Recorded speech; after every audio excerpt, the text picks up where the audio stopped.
for the magic. All right, Barry, you have our devotion, so why don't you go ahead and get us started?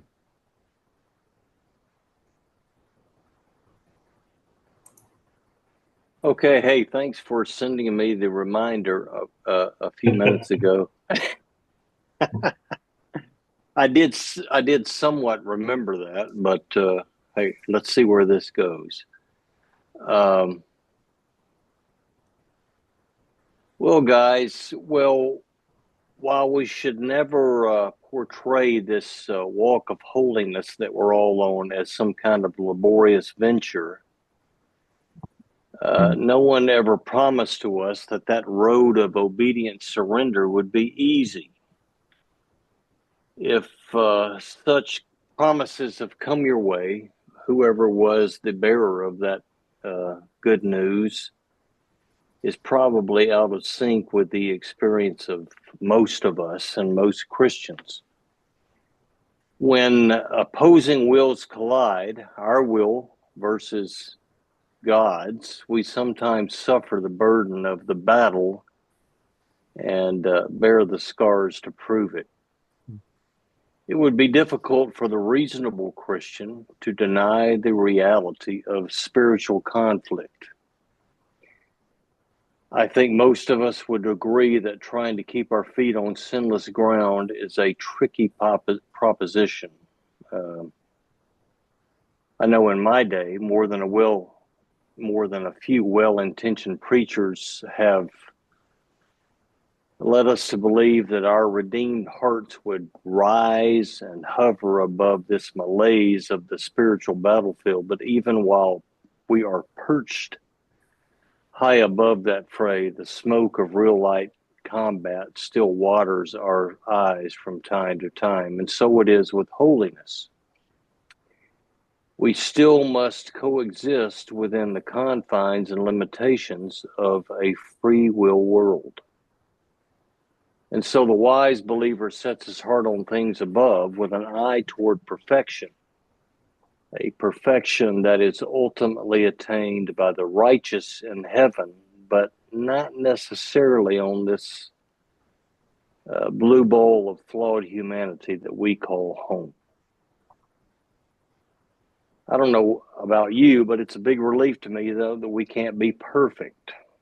I remember growing up, I was told that in holiness I could attain perfection.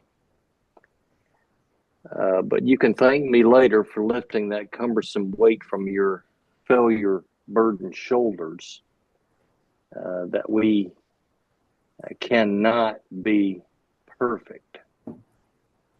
One of the favorite tricks of the temper is to convince us that since we are flawed in the first place, we should find comfort in our fallibility. He says to us, "You were born this way. Why not go with what comes natural?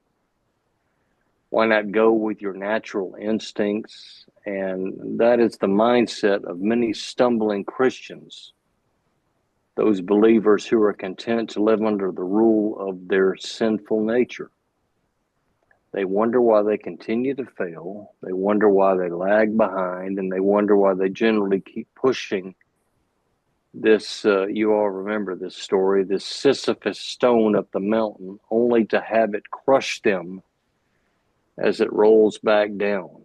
And God did not intend for us to live this way. Oswald Chambers said that we should sacrifice the natural for the sake of the spiritual. And again, we come back to that word sacrifice. Paul reminded the Roman Christians of their obligation to live in the power and possession of the Spirit, and in doing so made clear the mandate of surrendering our will. In the case of the Romans, Paul spoke of sacrificing that which is hostile toward God, our nature, and replacing it with the nature of the Spirit. In doing so, our rebellious self is transformed, and we commence the journey toward true godliness. What once was dead in sin is made alive again and refit for godly purposes. This is the power of God, that our free will can be so embraced and changed by the touch of the Spirit that the waywardness of our defiant nature is brought into conformity with the nature and will of God. And in the power of such possession, the urge to sin is defeated by the desire to be truly righteous. To live a life fully controlled by the Spirit is to live a life of holiness. And it's the ultimate paradox, to give my life to another to discover a greater freedom, the liberty to be what God always intended. So let's be clear. Holiness is the practical intent of salvation. And Christ gave himself not only to justify us while we were yet in sin, but to deliver us from the very power of that sin and to present us sanctified, continually clean, and blameless before the Father. I think we have a holy mandate there, at least according to the scriptures. There are a lot of people who would deny us of that in these days. Okay, but a Christian, those who claim to know and be possessed of Christ, really only have a few options as to our behavior, be it in thought or in deed. And that's what's on my mind tonight, anyway. And if you don't mind, I'll pray with us tonight, Alan. Thank you, Lord, for continuously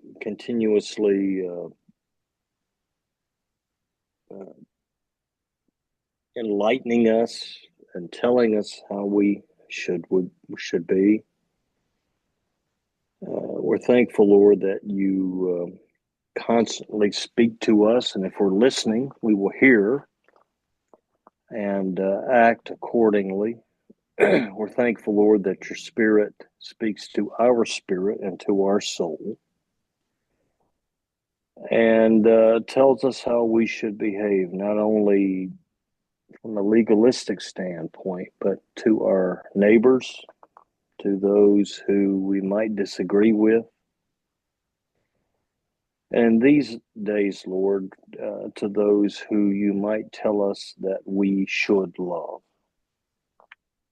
And so we'll keep this in mind tonight, Lord, even as we look at articles that speak of your dealings in our life and your direction in our life. And we pray, Lord, that in everything that we would write for this Salvation Army and even beyond this scope, that you would guide us and tell us exactly what we are to say if we are listening to you. And we ask all of this in Christ's name. Amen. Amen. Thank you, Barry. Yeah. Okay, let's get going. Mike, we'll have you go first, and Anita is going to critique you. So, All um, right. so go at it. Let me see. Go to Outlook and I can find the article, right? Team. Boom. Oh well. Where'd everybody go? We're here. We We're here. we can see you, You- Mike. my screen is just crazy. Well, I'll just read it from what I printed out. I think it's close to what we got there. Thank you. All right. I've gotten fascinated with this concept of numbers and how relating them to things can matter and can be twisted and turned and direct our thoughts in certain directions and so on. And I've been using it for us.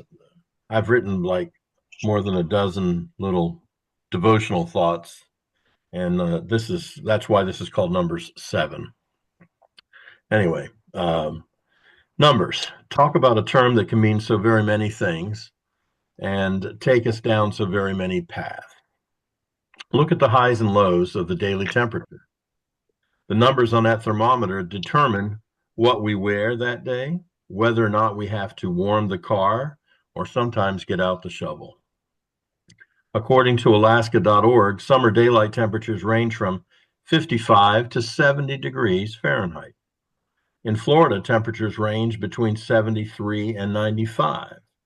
What's crazy is when the scenarios radically change, as they do on occasion, and snow covers the beaches of Florida, as they have in 2025, and the sun shines with such intensity in Alaska that the temperature reaches 100 degrees, as it did only once in 1915.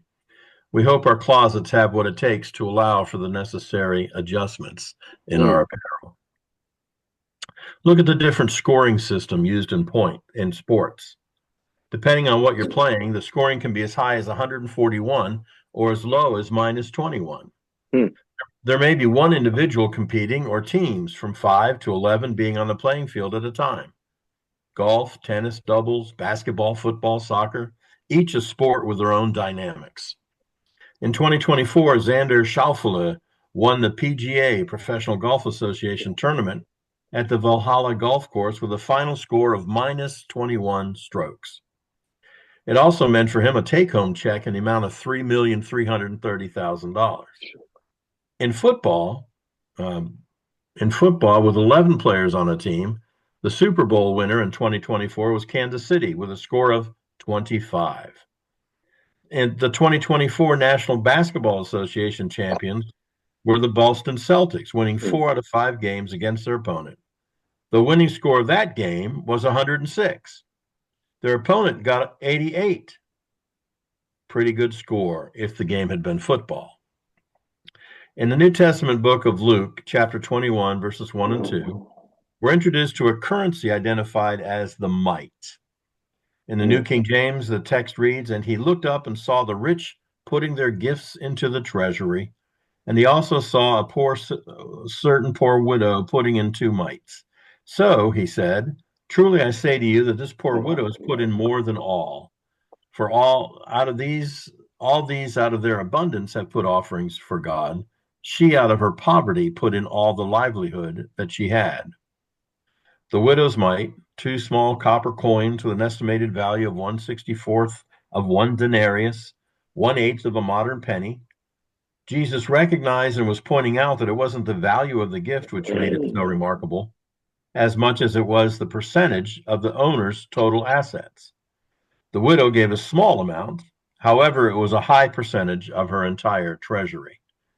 The rich and wealthy gave much larger amounts, but their gifts represented a much smaller portion of their total worth.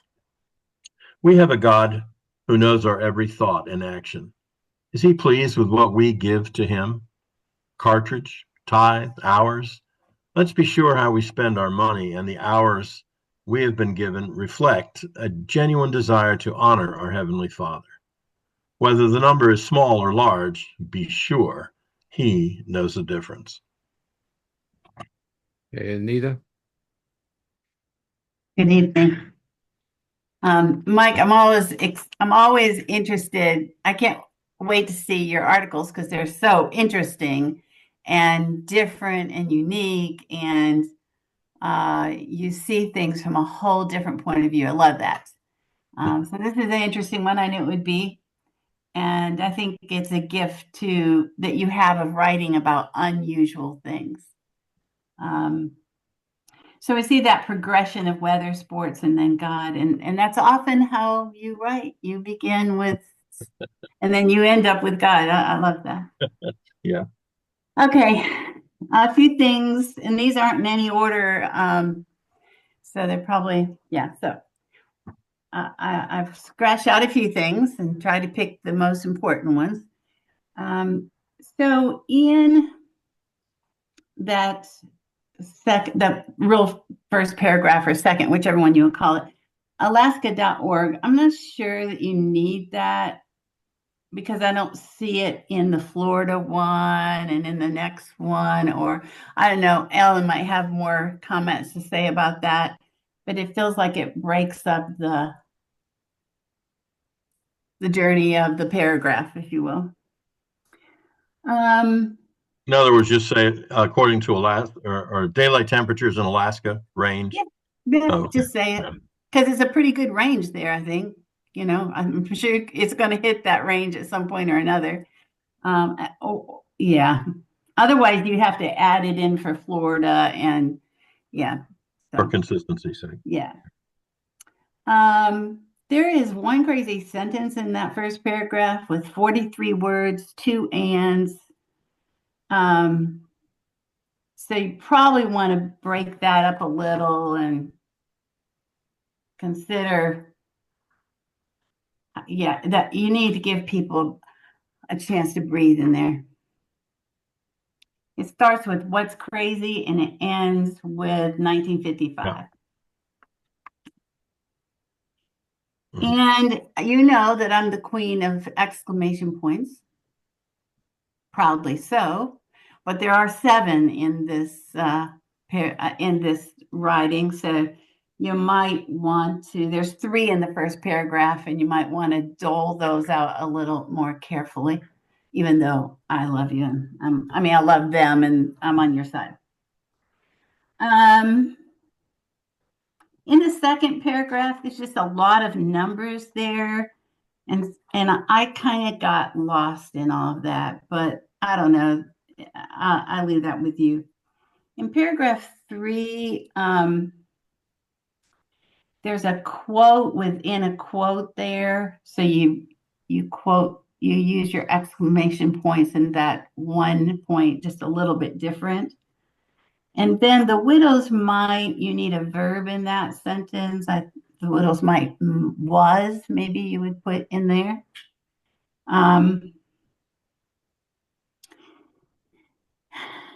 And I would probably, the widow gave a small amount, semicolon with a however, comma. That's what I would do. I'm not sure if that's correct.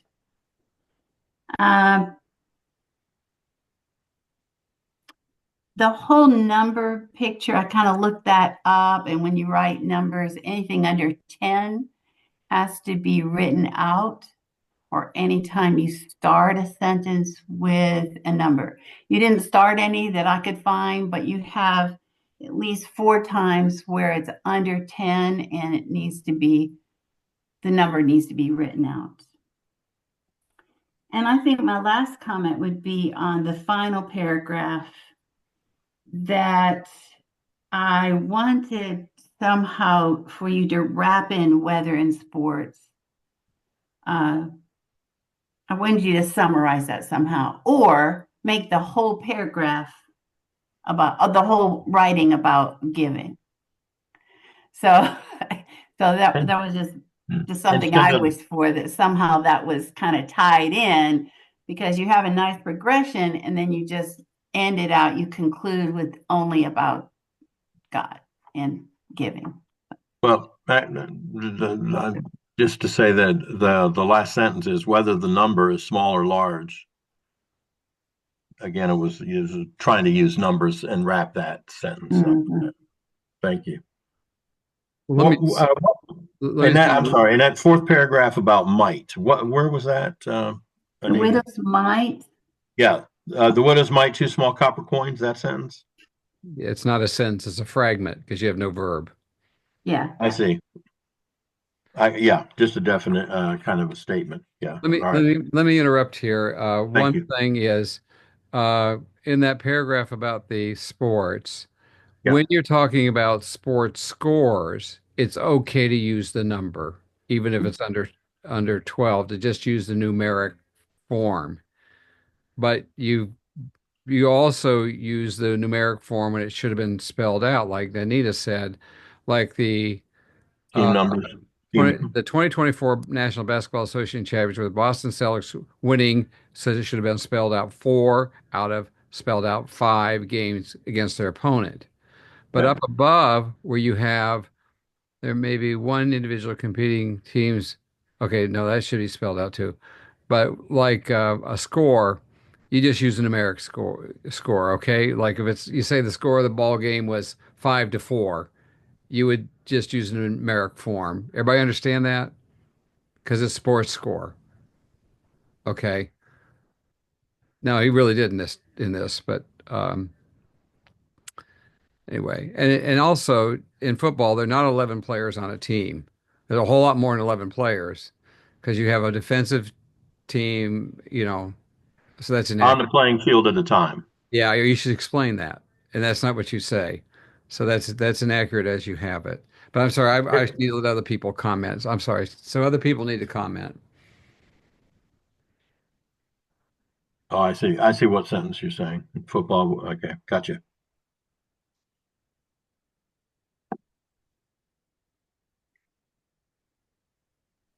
This isn't like a comment towards Mike, but it's really a question for me. Um, he uses fractions. Is it correct to just put 164, or do we add the superscript th for fractions there? Either okay, show me where it is so I can. Well, Bottom it's paragraph right on the first after page. it's in the fragment about the widow's mite. Um, Oh, you can do that. You can do it like that. He did it okay. okay, Yeah, that's what I'm and saying. I'm asking. It's not. I'm asking for my clarification. yeah. What he did it fine. And sometimes your computer won't let you do it as a smaller like a numeric form of it. You have to do it that way. So that's okay. And actually, I think it's better to do it than try to do a decimal type of thing. Uh, you know, it works better this way. Or you can just say an eighth of a modern penny, but 1/8 that way is okay. 1/64th, I think it's either way works fine or spelled out.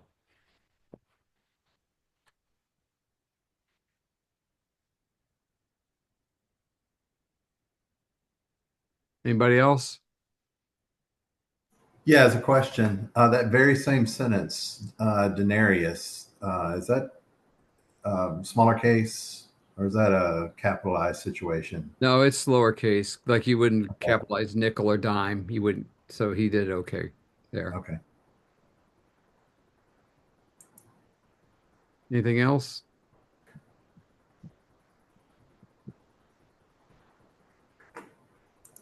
Um, same old Mike on getting things right on punctuation, on getting things capitalized properly. You don't capitalize T in tennis or capitalize basketball or capitalize football or soccer. Those are all lowercase. You do capitalize Professional Golf Association. That is capitalized because that's the proper name of a you know particular uh, athletic whatever you call it, association. So So even the parentheses should have yeah, been capitalized. Okay. yeah, that should have been capitalized. Um, and then exclamation points. What Anita said. There's not a single exclamation point that you have there that's needed. They're just not needed, and so get them out of there. Um, they don't add one thing to anything that you've said here. Uh, I think that it would be helpful to have more of a transition between these different sentences. Now, you have a nice opening to the one about temperatures, and then you say, I would say between this that paragraph and the next paragraph, you could say, or you could look at scoring systems rather than something. So that's kind of a transition, and then there's just an abrupt uh, ending of um, the sports over into the New Testament. There's no transition there. So I'm saying you need to have transitions there of some sort, say, and moving to the New Testament, da da da da, or something like that. There's just an abrupt kind of jump there. Also, rather than write Luke chapter 21, verses 1 through 2, you just write Luke numeric 21 colon 1 dash 2. You don't spell it all out like that, right? In the shorter form like we normally do. Okay. That was part of my transition, but I Okay. appreciate it. Okay. Yeah. I really do like this last part about the widow's mite. When I got to there, I said, this is the best part of the whole piece, which is what it should be. This is a strong ending. I really liked it. Um, and I really liked the application. So I really liked all of that. So there you go. Anybody else got anything before we move on? Thank you for your comments. Okay. All right.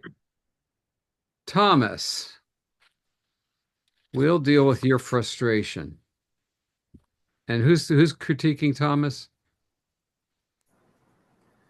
Uh, who's That handling would be Lynda. Lynda? Oh, lovely Lynda. Okay, I remember that now. Okay, Thomas, hit us with your frustration. All right. In the 1970s, a country music and comedy variety show named Hee Haw dominated the American television landscape. One of the recurring skits on the show involved various people lying on the ground in their overalls and straw hats, bemoaning the terrible events and conditions of their lives. The theme song that opened the sketch stated, "Gloom, despair, and agony on me, deep, dark depression, excessive misery. If it weren't for bad luck, I'd have no luck at all. Gloom, despair, and agony on me." I do not own any overalls and will stop short of bemoaning my current state of writer's block through song. However, frustrated would be a good expression of how I feel. I've sat at my computer 6 times over the past 3 weeks, opened a new Word document, and started putting words to page. As my fingers danced on the keyboard, I felt the growing pressure of being on the clock for submitting an article to this esteemed writers group. Each effort began with the hope that today would be the day of success, only to be disappointed as I reread what I had just written. The writing trash can file on my computer, which is already full of past failures, grew as each unsuccessful effort was added. Frustrated, I grabbed my go to writing books and soaked in the sage words penned by various writing teachers. Following the advice of wordsmith experts such as Zinser and Provost, I changed my writing environment and set a smaller goal of focusing on the creation of a single, simple, coherent paragraph from which to launch my article. Neither of these techniques proved helpful, so I continued reading from the professionals, leading me to free writing and searching for writing prompts from other material I had previously penned. These new efforts also proved ineffective in kickstarting my creative juices. Eventually, at some point during each writing session, I would give up and leave the unrealized article for another day. Instead, I would pick up a random book to read, searching for an inspirational jumpstart. This method led me to multiple texts, including the Bible, personal journals, poetry, and books such as The Obstacle is the Way, The Sahara Desert, and We Who Wrestle with God. The most obscure of all these various texts was when I thumbed through Mao Zedong's Communist Manifesto. I did manage to form a paragraph from Mao's statement: who are our enemies? Who are our friends? This is a question of the first importance for the revolution. It was probably for the best that this prompt fizzled, since a genocidal maniac wrote it and might somehow lead our little group into revolt. After all these writing methods failed to break the inspiration plug that had lodged itself in my mind, I will take comfort from Stephen King's sentiment in his book, On Writing. With patience, persistence, and willingness to experiment, the words will flow again. In the meantime, I would love to hear what techniques others employ when they feel stymied and need writing inspiration. Okay, we will not get into that last part right now. We want to get into the critique of the article, but we'll come around to that in a moment. So, Lynda, give it to us. Well, I'll first start off by saying I feel everything about this article. I mean, it's so relatable and I loved it. Um, Also, am not a great critique, so I am learning in this part of writing as well. So I don't have many, but I think it's really good. And I feel frustrated when it comes to critiquing as well. So let me just put that there. Just really two things. First, I think that overhauls should it be overalls instead of Yeah, overhauls? Is that overhaul is what you do to an engine. Overalls, Overalls, are what you wear. yeah. Wait a minute. I want to get my North Carolina friends' judgment on this. I understood what you meant, but I just didn't know, just for clarification, if it should be overalls instead of overhauls. And Yeah. there were two of those. Yes. Yeah. But and then down on the second page, when you were mentioning the names of books, The Obstacle is the Way, The Sahara Desert, and We Who Wrestle with God, I didn't know if those needed to be italicized or noted in some way. I mean, you said you made reference to them as books, but I didn't know if they needed to be italicized, as well as the Communist Manifesto.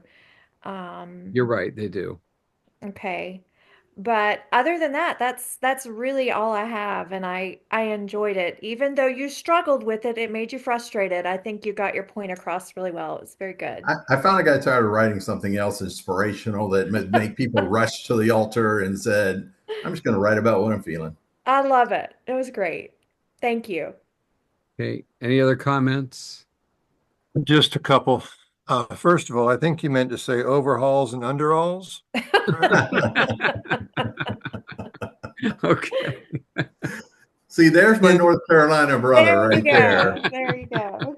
In your third paragraph, beginning eventually midway, it's a bit awkward to me. The most obscure of all these various texts was When I Thumbed Through. I just repenned it a slightly different way. My most obscure consultation was thumbing through Mao Zedong's. It felt a little jumbled there. Yeah, that would probably read better. I agree with that. That's it. There's also one more title, and that's in the last paragraph on writing. It should be in italics. Okay, so Oh, anybody else? yeah, I would say I just lost it. That second paragraph, writer's block through song, semicolon. However, I think you probably want a comma there. Okay, where at now? So I do not own any overalls and will stop short of bemoaning my current state of writer's block through song, semicolon. However, and then there's another semicolon there. However, after however? In my copy, there's two semicolons, one after Oh, no, song. no, there's only a comma after our copies with however. There's a comma. So I don't know what happened. Yeah, I don't either. Yeah. Oh, my eyes are going bad. That might be the R, the tip of the R. Yeah, yeah. That's what that is. Yeah. We're okay. Sorry about that. Well, okay. Anybody else want to comment on this? Hey, who's next? It's Barry here. Yeah. Hey, listen, I appreciate you, Thomas. I appreciate you being willing to write on stuff and not just Christian stuff. Okay, I think we are. I think writers write more than just some kind of pigeonholed subjectivity that we go with, and I appreciated this with you today, and being honest with what you're feeling, because I feel that a lot. There's a lot of stuff I want to write, but I feel like I can't because I feel kind of pigeonholed into writing for a particular publication, be it Southern Spirit, War Cry, or whatever. But hey, listen, I think you nailed this, and I appreciate it. Yeah, I would say that I was very taken by the tactile, descriptive, pictorial, sensory nature of the article, so that in my assessment, you rescued something purposeful from the jaws of loss. I don't think it's an article about failure. It's an article about pursuit. And that's what I take away from it, is that in pursuit, even if you don't reach the very thing you think you're supposed to be accomplishing or reaching, you can still on the journey find instructive insights to pass along. And I find it very instructive and encouraging, oddly enough. I think we've all been in that space many times, like, Except oh for Al. no, another no. article. Oh no. Oh no, I've been lost in space so many times. Oh my gosh. Yeah, listen, I mean, ideally we write for publication, but sometimes you write just as an exercise. And this is what this is. You write as an exercise, and you just, there's nothing wrong with this. And so I just say to you guys, I mean, yeah, again, it'd be nice to see everything we write published or whatever, or for a publication, but sometimes it's just good to write and get it off your chest. So, uh, and who knows, you may come back and you say, I think I have a spiritual application of that, and pick this piece up and rework it. So nothing wrong with that. Once I get out of the car and start actually wearing overalls. Speak. Does anybody else have anything about this piece before I talk about writer's block, just for a moment? Well, anything I would add would be things that have already largely been said, and that is the motive for our writing. Here we have a group, we have an assignment, we have something to be criticized, critiqued, and looked at and edited. It could be content and could be form and all those variety of things. So, we're sitting here trying to do our best job, but it's so different from getting ready to preach a sermon on Sunday when you've got a congregation in front of you and you have something in mind that you want maybe someone to hear or to be said from the Word of God. Some of the tension that comes out of this particular exercise is we don't necessarily have an audience for every article or everything that we write and that kind of thing. And so we kind of make one up and put it out there. But you've addressed the right topic and the right theme for this group of people. And I think we all share, wouldn't have expressed it quite the same ways. You have a unique way of doing that, but we all share the challenges of trying to come up with something now and then that makes sense and is meaningful and means something to us to start with. Yeah.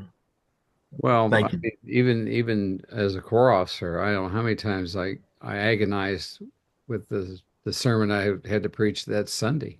I just couldn't get my thoughts together, and so that happens. There are some helpful things on Amazon about when you have writer's block, you might look into some of those sources. They have like story starters, like the beginning of a sentence or something like that, that sometimes can get you going. Also, sometimes you just try too hard, and the harder you try, the worse it gets because you're just pressuring yourself. And sometimes it's good to go back to things that really fascinate you. And a lot of times we think because something's old to us, it's old to everybody. And it's not, and nobody else is interested but us because we've explored it so much. Like I get off into some little trivia facts of history, and I think, well, that's all I've known this for years, and da da da, and nobody cares about it. Well, then I sit down to a group and I start talking about it, and people say, I've never heard this before. Well, to me, it's old stuff. It's old boring stuff because I heard it and I've reread it about it, 18 million times, it seems like. And then I'm sitting there, again going on, and they say, well, what happened next? Okay, well then, it's more. I find out it's more interesting than I thought it was. And so sometimes you just kind of go back to say, when did the light turn on for me on this subject or that subject or whatever? And so sometimes you do that. Now, again, then nothing's foolproof. I wish there was a foolproof way to get through writer's block. There is no foolproof way. I wish I had hope for you on this, Thomas. I have no hope for you. You just have to find your way through, okay? It is miserable. it is it's agonizing. I still have it. I mean, I still have it. I really do. And I have this column I write for the Southern Spirit every month. And there are times where I say, got it. I just have it. And it just bang, bang, bang, bang, bang. I can hardly wait to get to my keyboard. And other months I'm saying, oh, dear God, here comes my deadline. Here comes my deadline. Please help me to think. Give me something. And I say, I got a whole Bible full of great stuff. And why does not one verse make sense to me today? And so, I think that is the plight of everybody who tries to write or tries to be creative in any way. I'm not an artist as far as like painting and all that kind of stuff, but nothing would terrorize me more than a blank, what do you call those things? Palette. Or was it palette? Canvas. Canvas, blank canvas. I would say I'd take a little dot and say, okay, I'm done for today. I'll come back tomorrow and finish it. Because it is, I can't think in those terms. So, and I think a lot of people, same thing with writing. They just can't do it. So, yeah. But some of those other things might help you. Those little story starters, uh, and I sometimes go back through my old sermons and just, not that a lot of those are really not worth sharing with the public, but they sometimes have a little seed of something that can get you started. And you say, okay, that was really maybe good in the 1980s. I wouldn't dare share it with people now. However, there was something there. And okay, how would I say this now? So anyway, that's all I can advise you on. So, um, and you could sit down across from your spouse and say, preach to me. Tell me what's wrong with me. And then, I guarantee you. Okay, I'll leave it there. I don't have to ask that. That's a natural. That just comes. Yeah. Yeah. There you go. Yeah, there's no block there. Yeah, There's no block there. No. that's right. Or ask your kids. That's even better. Ask the kids. This is like, yeah. I don't have that kind of time. Yeah, that's right. That's right. So, yeah. What makes you laugh at me? And they got it, man. They got all your mannerisms and all the rest down. Okay. All right, let's move on then. Let's do Brad. And who's critiquing Brad? Barry. Barry is. Okay.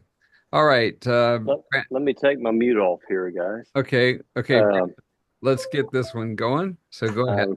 I'm critiquing Brad, and listen, I've appreciated everything I've heard tonight, Thomas.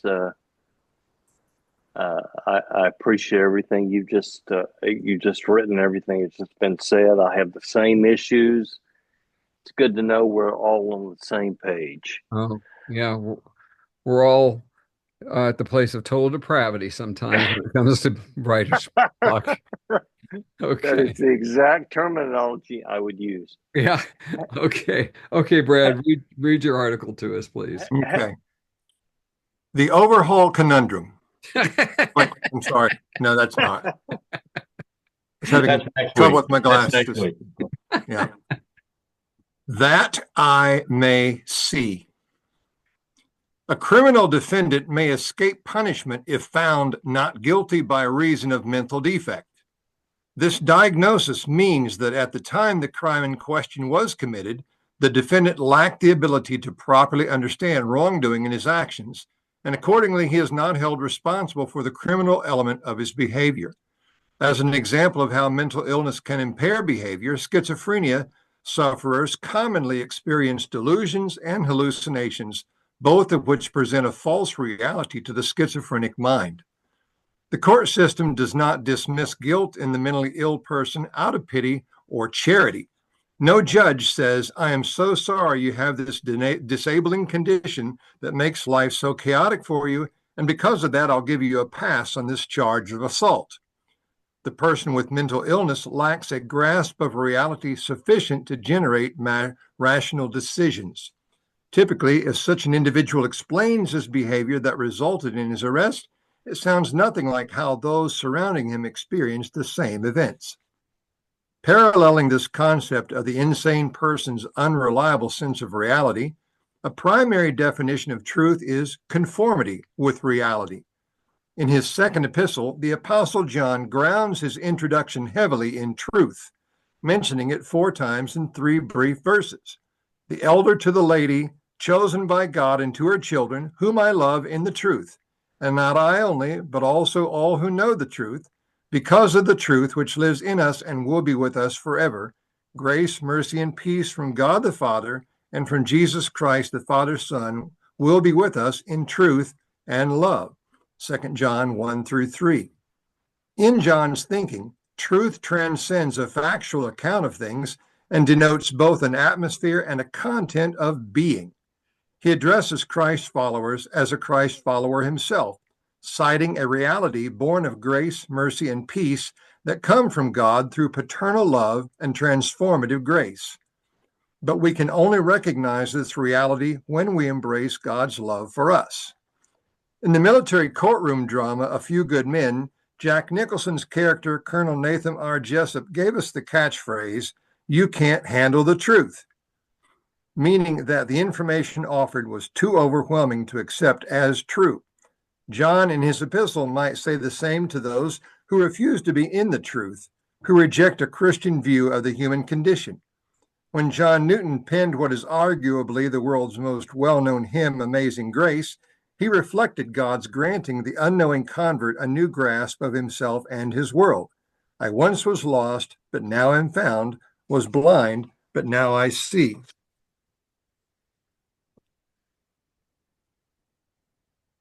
Sorry. Yep.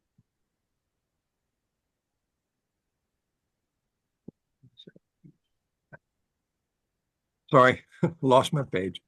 While the mentally ill defendant is not held accountable for his regrettable criminal actions due to an involuntary defect, the unbeliever, by contrast, is fully guilty because his spiritual defect is self-inflicted.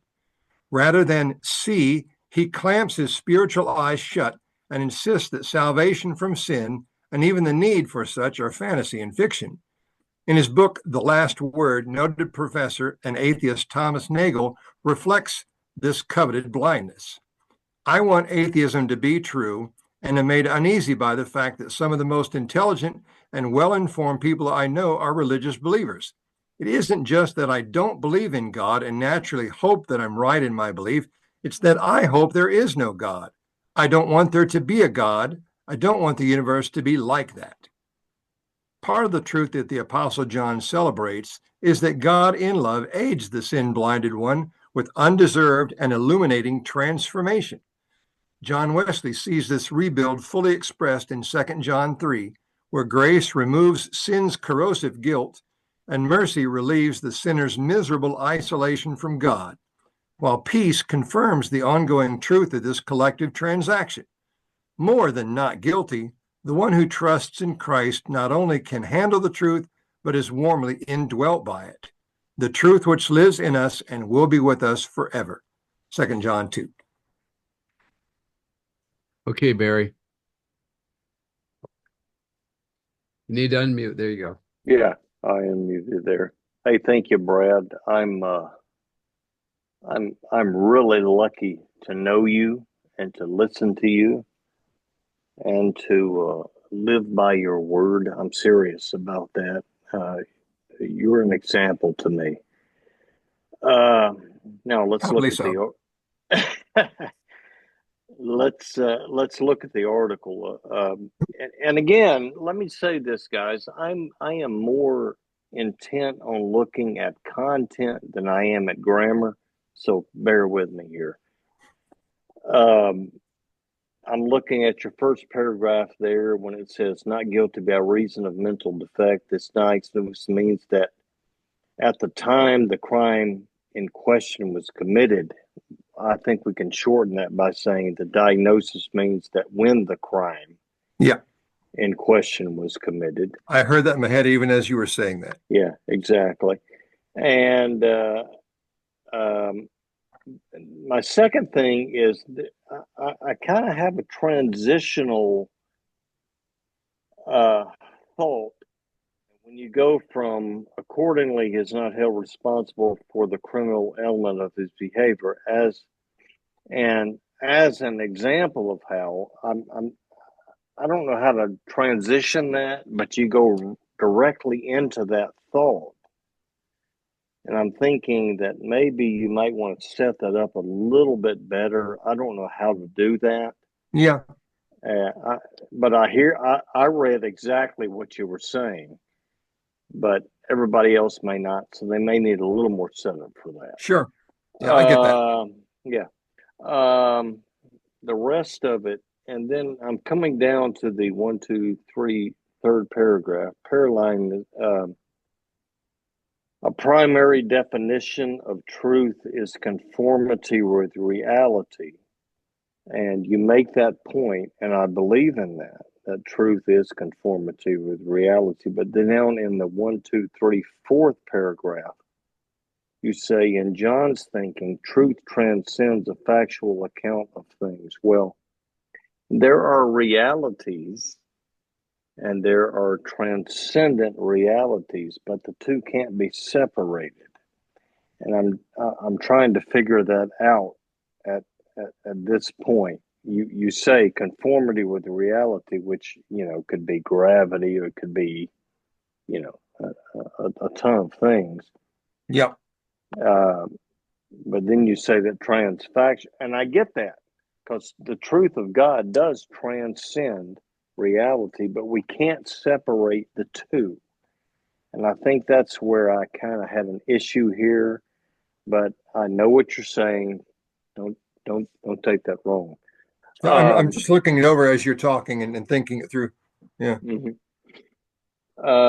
And then back on those. Look, I'm turning my page over here. Well, maybe if I said something along not these exact words, but something closer to it, goes beyond explanation and enters into revelation. Exactly. Yeah. Bingo. Okay. Okay. I see that immediately. Okay. Because there is a difference between reality of the world and the way men think, and the reality of how God thinks, and revelation. So yeah, you're on the right track there. Thanks. Yeah. And then I go back to, hold on a second, I'm turning it over. 1, 2, 5. I still work with paper. 6.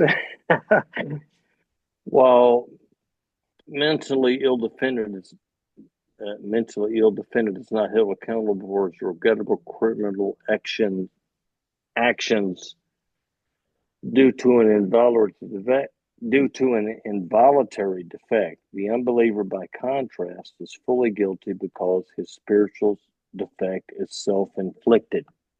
That's where I stopped right there, Brad, because I don't think the guilty among us, as far as sin is concerned, is self-inflicted.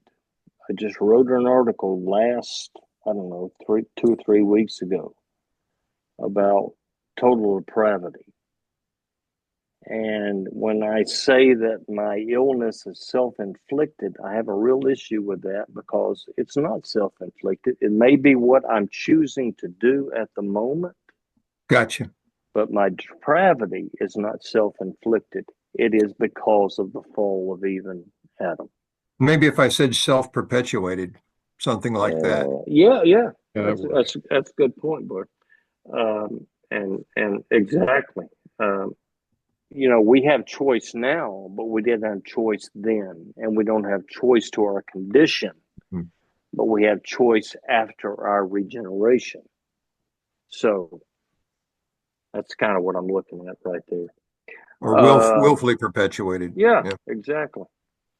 And the rest, I didn't find anything else with the rest of it. Have you ever watched, are y'all hearing me here? Yeah, we're hearing you. Yeah, okay.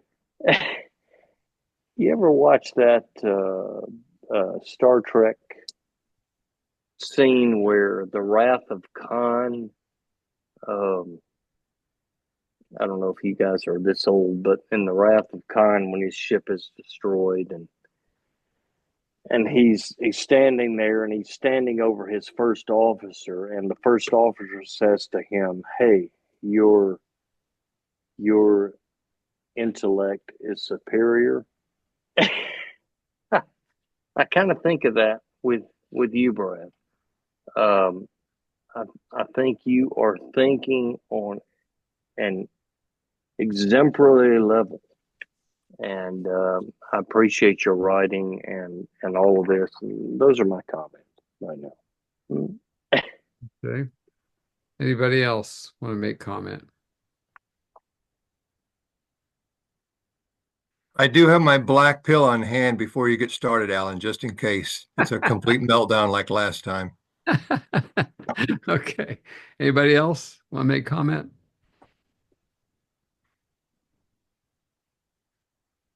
Well, then I have a couple things. Yeah, other people can jump in here. First of all, I really like this piece. And I want to commend you for how accessible the language is, which I think is a big step forward. I know you must have worked at that, and it is very accessible. So I thank you for the work it took. I know it's more natural for you to write. Goofy, to write goofy, yeah. No. To write at a college level, and but this you've done very well. I'll just give you a couple of grammatical things and Yeah, please. okay. The fourth line, the first paragraph, I think there should be a comma after accordingly. Um, just mention that. Third paragraph, at the end of the scripture quote, you don't have to have that comma right there. The Second John 1:1 through 3. Just take the comma out inside the quote. Really? Okay. Yeah. And then the next paragraph, you say that come from God through paternal love. I don't think you want paternal love. That's fatherly love. I think you want divine love. Yeah. Okay. Next paragraph. I only said that because father's in the verse. That's kind of how Yeah. I got there. Yeah, I know, but it obviously But I'm with you. I'm yeah, just explaining my line of thought. I understand that. Um, anyway, it's yeah, I'm glad we're on the same wavelength there. Okay, and the next one, that's a great illustration from A Few Good Men. I don't know how many of this younger generation know that movie. It's a classic movie. I would say that it's a little awkward with having that "you can't handle the truth!" exclamation point, then continuing the sentence. It's not done. You didn't do it wrong. I would Yeah. recommend, however, that you make that two sentences. And at the end, where it says you can't handle the truth, end sentence, start a new sentence. He meant that Yep. okay, and do it that way, because that way it just is a little clearer. Again, you didn't do it wrong. I just think that's clearer. Um, I agree. Next page. This is a terrific quote from this atheist. I don't know how you find these quotes. These are tremendous quotes. Was this italics, his italics, or did you do these italics? No, that's the way it was printed. Okay, perfect. Okay, very good. Then just leave it alone. And then same thing on the quote down at the bottom of Second John 2. Take that comma out of there and just let have the quote mark there. Okay. Okay. This is a Was very that, can I jump in on that, Alan? Was that Brad, was that a primary source you're quoting, or is that a book with the quote? Because I've heard that quote in a lot of other sources. Are you reading that out of Nagel's work? It was from a blog. Okay. Because I think it is probably emphasized for the point that the writer's trying to make. Well, it was taken as a quote from Nagel in the blog. I would have to look it up, but I took it as a quote that preserved the way that the typeface was presented in the book, but I could be wrong. Yeah. Yeah, I think you'd want to do that before. I think you ought to send this into the war cry. It's a really good piece. I really like it. Okay, I'll doctor it up with the comments and send it back to you for a second look. Yeah. Yeah. And I'll check on the Nagel quote if I can. if I Yeah, can find try to his find the actual book. try to find the original one. That's gonna be tough because you don't want to buy that nasty book. Well, we But have libraries even in North Carolina. I know you do, but not to me. That you might be able to get it online. Kindle, Yeah, maybe just kind of look at it. I don't know. Anyway, okay. we'll see. Anything else on Brad's piece? All right. I'm going to read my piece. This is one I recently wrote, and full disclosure, I've already sent it in for publication. But I asked Dean to look at it, and I told him that too. There's parts of this I'm not comfortable with, so I am submitting to the writers group to look at and give me their feedback because I still have time to rescue it and make corrections, I think. Okay, so I'm going to read it, and then you people remember that I will be coming back at you later. Okay. Because we live on the joyous side of Jesus' resurrection, we can celebrate with Easter lilies, triumphant songs, bright artwork, and jubilant sermons proclaiming the good news that our Savior lives. Why shouldn't we? It's all wonderfully true. But that first resurrection morning was hardly a joyous one. Leading up to it, there was the agonizing hours of Jesus' crucifixion and burial, and then the despair of his lifeless body being sealed in a tomb, followed by the hours of nothing. Even those who engineered Jesus' death would likely have felt they had only done their grim duty. The Roman soldiers were bored out of their minds watching a tomb of all things. The disciples were numb with grief, utterly confused about what was next, and shamed by their failure to stand. Now they learned that Judas, their friend, had not only betrayed Jesus, but was found hanging from a tree, dead from his own act of suicide. The crowds that had filled Jerusalem, while they had stories to tell, were as confused by what it all meant as they were sure it meant something. But what? The first to experience the upheaval of Easter were the hapless soldiers. The quiet graveyard erupted into life, the very thing that wasn't supposed to happen in this place. They thought the threat to the grave was from someone breaking in. They never imagined it would be someone coming out. Notice I used an exclamation point. This was no place to be. Fighting battles was one thing. Standing against the supernatural was quite another. Then there were the women, thinking they were going to anoint Jesus' body without a clue as to how they would get into the tomb to do it. They instead had conversations with angels. Mary spoke to the Lord himself. They were told that Jesus had risen from the dead. No way they were prepared for that, and while it was really great news that they were told to share, it was not exactly met with enthusiasm by the disciples.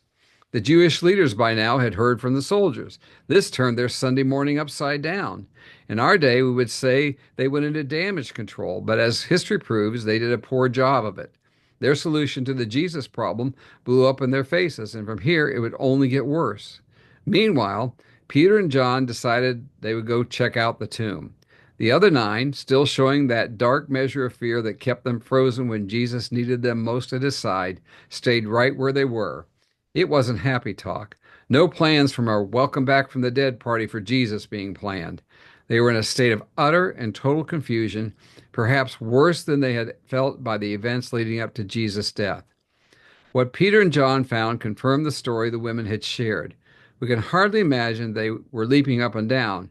Instead, it was more a profound sense of wonder, a quiet consideration of what this meant. No doubt, as they talked, there was a flood of memories of what Jesus had said to them about this very thing that had happened. And as they talked, as the truth began to truly dawn on them, their pace quickened as a spark of joy was fanned into a flame. Hours after the resurrection, the sun high in the sky by now, confusion was melting into clarity and into ecstasy. That's awkward. Jesus would appear to the disciples through that day and the days to come. Joy would be commonplace. But in those first moments of resurrection morning, when Jesus had already committed his great act of rising from the dead, opening the door for our salvation and sealing Satan's doom, it still looked dark to the world. Many times, when God has already acted on our behalf, it can still look dark to us. But he has already acted, and what he has done will be revealed. While the resurrection is an historical event, in many ways it is recreated over and over as God acts in our lives. Our Savior lives. He is ever present and interceding for us. There is no end to the joy of Easter. Okay, Dean, you have at it. Okay, thanks, Alan. I really appreciate the premise and the idea that that first Resurrection Sunday was anything but joyous, at least throughout the day, and would have been chaotic and full of doubt. So I appreciate that, and I also appreciate the bottom half of that frame. That God is acting even when we can't see or comprehend everything that's happening. So a couple of suggestions. I'd suggest using guarding a tomb instead of watching a tomb. In the second paragraph, the Roman soldiers were bored out of their minds guarding. I mean, I guess I guess you're saying it like, Yeah, it makes sense. watching paint dry. Are you using watching in that sense? Like, I don't know what I was thinking. okay. I like guarding better. Okay. Shamed by their failure to stand, in the next sentence. To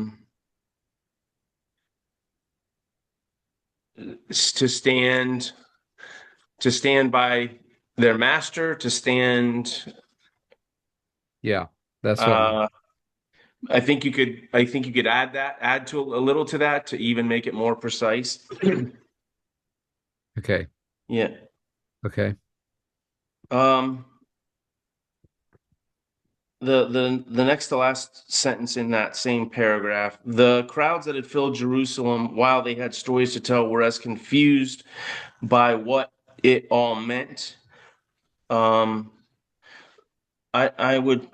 I'd try out the phrase by what these events meant. Okay. Okay. Yeah. Nothing in that next paragraph. The following paragraph, not a critique. I'm just wondering, how do you think it sounds to say no way they were or no way were they prepared? Is it either way is okay, or is it no way they were prepared? Well, I like were they better actually. I Yeah. like that better for word order. It makes more of an impact. Okay. This is more of a comment. It's just added information. The great thing about the religious leaders paying off the Roman soldiers to spread the story that the disciples had stolen the body actually confirms one of the main facts of the resurrection, that the tomb was empty.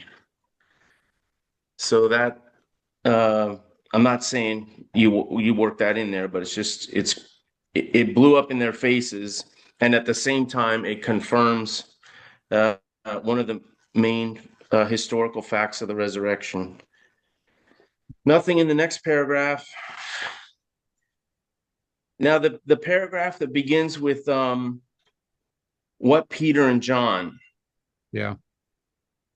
So I get what you're saying. I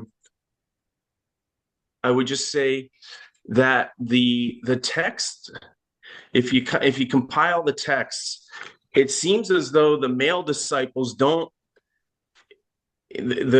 So the female disciples are the first to be eyewitnesses of Jesus and the angels. Peter and John go back, and the disciples on the road to Emmaus make that point that, number one, that they didn't believe the women's testimony. They thought it was nonsense. And number two, they confirm that Peter and John did go to the tomb, but Luke says him they did not see. So the only thing they confirm is that the tomb is empty. So I actually think that prolongs it's actually in support of what you're saying at the beginning, which is that the confusion, it's actually amazing if you think about the chronology. Jesus walks with the disciples in Emmaus and to Emmaus, and then he disappears, and then he walks with them at dusk, right into their home on that first night, and then he simultaneously almost appears to the disciples in the locked upper room, and that's when the male disciples at the end of the day finally see him. So that's Yeah, it's good. It's a good point. I'm just saying that because I'm certain that Clopas and the unnamed disciples would have been thinking all of those things after their eyes were opened. But yeah. And then the last thing is ecstasy is misspelled. It's with an S, not a C. Well, I did spell check on that. That's how it came up. Okay. Because it's one of those words I never get right. But I'll double check it. I love the piece. Thank you. Okay. All right. Anybody else? I love the reminder, and it described it well from all aspects of how different the original 24 hours were over our perspective now, looking back on it, and the joy we get out of it, and all the positive out of it. But good night, how confused and how distorted, and how many questions all these individuals in these parts must have had at the time. And it's well put. Thank you. The means of communication that we have now, just even the different details. How many angels? 2, 1. Yeah. It just gives, but it gives the gospel accounts, because of that, reflect the chaos, the uncertainty, but the authenticity of the historical events. Yeah. I had just a couple of thoughts. In your third paragraph, then there were women.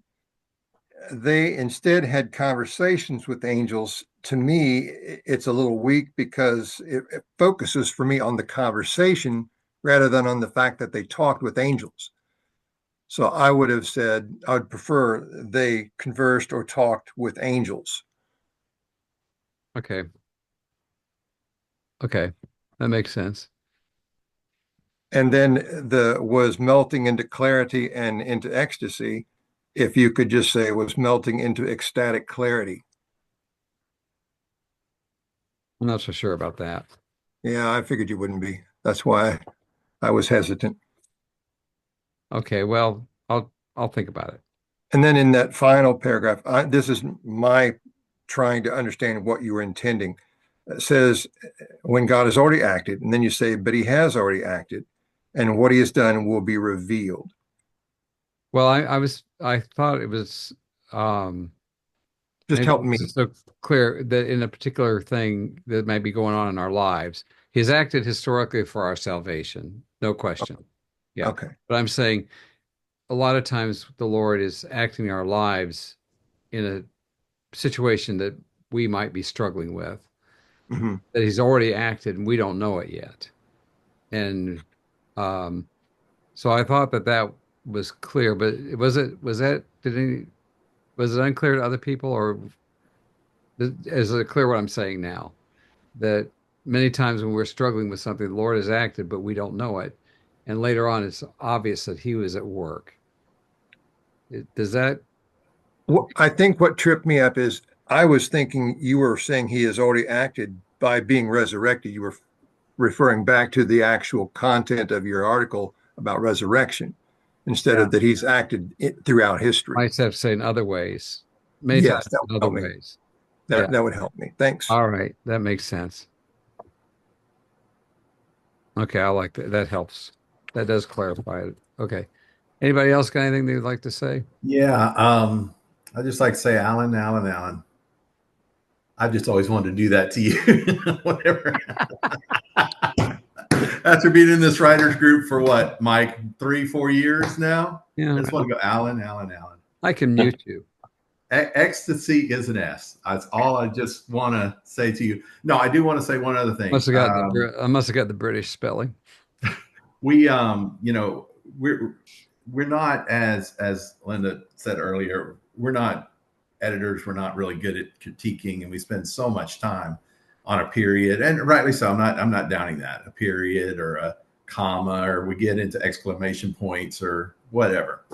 But Dean, I appreciate your approach to this article and how you looked not for that. Of course, you pointed out the misspelled word, Alan, but you went into content, and we don't always do that, and so I appreciate that as an example for us.